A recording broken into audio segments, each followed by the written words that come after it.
Bismillahirrahmanirrahim. Assalamualaikum warahmatullahi wabarakatuh. Alhamdulillahirabbil alamin, wassalatu wassalamu ala asyrafil anbiya'i wal mursalin, nabiyyina wa habibina Muhammadin wa ala alihi wa sahbihi ajma'in wa man tabi'ahum bi ihsanin ila yaumiddin, amma ba'du. Para sahabat YouTube yang dirahmati Allah Subhanahu wa taala, surah Al-Fatihah merupakan ummul kitab atau surat yang mengawali semua isi dari Al-Qur'an. Al-Fatihah juga merupakan bagian penting dari ibadah sholat. Kalau kita tahu dan faham dialog antara Allah dan orang yang membaca Al-Fatihah, tentu akan membuat orang semakin tinggi kadar keimanannya dan rasa tawakalnya akan muncul. Oleh karena itu, tidak sedikit ulama mengijazahkan surah ini karena selain mampu meningkatkan keyakinan, surah ini juga bisa menjadi wasilah dikabulkannya doa seseorang. Namun sebelum berlanjut, saya ingin mengajak Anda untuk menekan tombol subscribe dan sukai video ini. Mari kita sama-sama dukung channel yang kecil ini agar tetap jaya dan menjadi wasilah dalam menyebarkan kebaikan di dunia wal akhirah.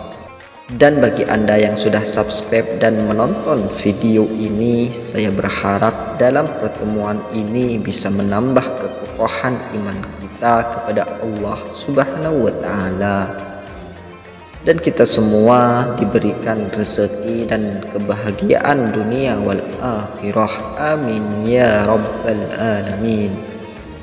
Sahabat YouTube yang dirahmati Allah Subhanahu wa taala, surah Al-Fatihah awal mulanya berasal dari Syekh Abdul Qadir Al-Jailani dan mengalir ke ulama, ke kiai, ustadz, dan terakhir ke masyarakat pada umumnya. Namun ada hal yang perlu diperhatikan dalam mengamalkan surah ini agar doa dan harapan cepat terkabul, yang mana adalah memahami isi dialog dalam surah tersebut. Dalam hadis qudsi, Allah Subhanahu wa taala berfirman, "Aku membagikan sholat menjadi dua bagian, untuk aku dan untuk hambaku." Artinya 3 ayat di atas, iyyaka na'budu wa iyyaka nasta'in, adalah hak Allah, dan 3 ayat ke bawahnya adalah urusan hambanya. Ketika kita mengucapkan alhamdulillahi rabbil alamin, Allah menjawab, hambaku telah memujiku.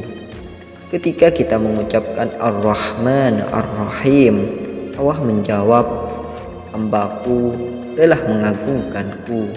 Dan ketika kita mengucapkan Malik Yaumiddin, Allah menjawab, hambaku telah memujaku. Dan ketika kita mengucapkan iyyaka na'budu wa iyyaka nasta'in, Allah menjawab, inilah perjanjian antara aku dan hambaku. Saudaraku yang dirahmati Allah, disinilah kunci permohonan kita.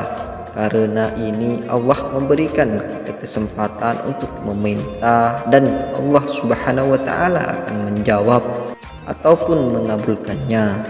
Oleh karena itu dianjurkan pada kalimat atau ayat ini, iyyaka nasta'in, dibaca berulang-ulang. Ada yang menyarankan untuk dibaca 7 kali, ada juga yang dibaca 11 kali, dan ada juga yang menyarankan dibaca 21 kali. Kalau ijazah yang disampaikan ataupun dianjurkan oleh guru saya untuk dibaca adalah sebanyak 11 kali, lalu berdoa dan dilanjutkan bacaannya.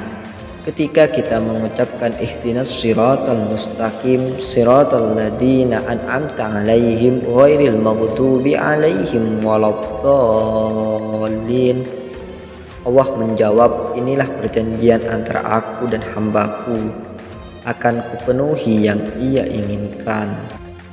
Dan pokok penting yang perlu diperhatikan agar niat dan harapan kita sukses dalam mengamalkan surah Al-Fatihah ini ialah bayangkan seakan-akan kita mendengarkan jawaban Allah dari masing-masing ayat yang dibaca mulai awal hingga selesai. Tidak cukup hanya mengambil bagian pokok pentingnya saja pada kalimat iyyaka nasta'in lalu berdoa dan selesai, melainkan mulai awal membacanya harus diresapi. Sedangkan untuk mengamalkan surah ini, waktu yang bagus menurut guru saya yaitu tengah malam, pada waktu sepi dan sunyi, atau setelah selesai sholat tahajud, atau juga bisa dilakukan setelah sholat subuh. Sekian dari saya, semoga bermanfaat untuk saudaraku semua. Apabila ada kesalahan, saya mohon maaf sebesar-besarnya. Akhirul kalam, wabillahi taufiq wal hidayah, waridha wal inayah. Wassalamualaikum warahmatullahi wabarakatuh.